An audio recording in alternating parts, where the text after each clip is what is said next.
Les pharmaciens, parlons-en parce qu'ils en ont plein les bras avec toutes ces nouvelles responsabilités et certains auraient bien besoin d'une pause.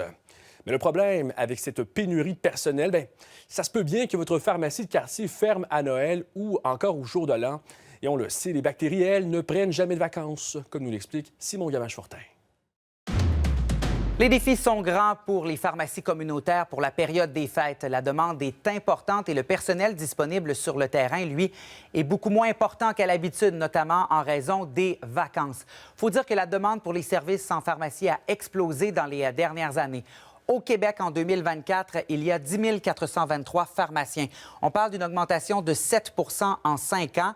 Et selon l'Ordre des pharmaciens du Québec, ce qu'on disait un petit peu plus tôt cette année, c'est qu'il manque au moins 2 500 pharmaciens dans la province. Parce que les services en pharmacie ont explosé. Le nombre qui est délivré, on sait que les pharmaciens ont davantage d'actes qu'ils peuvent faire en pharmacie. 6,4 millions de services ont été donnés par des pharmaciens en 2023. C'est une augmentation de 43 en 2 ans. Pour la période des fêtes, on s'attend à une augmentation de la demande en pharmacie, donc davantage de patients qui vont consulter. Les journées fériées, ça risque d'être un petit peu plus difficile avec le manque de personnel. Les grandes bannières qui demandent aux gens de renouveler leurs ordonnances le plus tôt possible avant les jours fériés, c'est possible de le faire en ligne. Mais pour les journées fériées, comme pour la journée de Noël ou encore pour la journée du jour de l'an, on doit s'attendre à ce que certaines succursales soient fermées un peu partout à travers le Québec par manque de pharmaciens ou encore d'assistants ou de techniciennes en pharmacie. Là-dessus, on écoute Hugues Mousseau.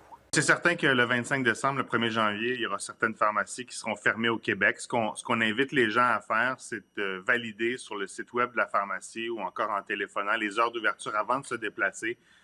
Et s'ils ont un besoin immédiat, ils peuvent privilégier évidemment une autre pharmacie qui sera ouverte. Mais il y a un travail qui est fait à l'échelle de la province de concertation pour s'assurer qu'il y a des pharmacies qui restent ouvertes dans les localités plus rurales ou en région pour s'assurer que les gens puissent continuer d'avoir accès aux services de médicaments. Même chose pour ce qui est des sorties d'hôpital. Quand les gens quittent l'hôpital, ils retournent vers la maison. Souvent, ils ont des ordonnances à compléter. Donc, c'est dans ce sens-là qu'on réussit à assurer une coordination la plus efficace possible. Évidemment que la demande pour les services en pharmacie augmente durant la période des fêtes. On sait qu'il y a beaucoup de virus respiratoires qui circulent.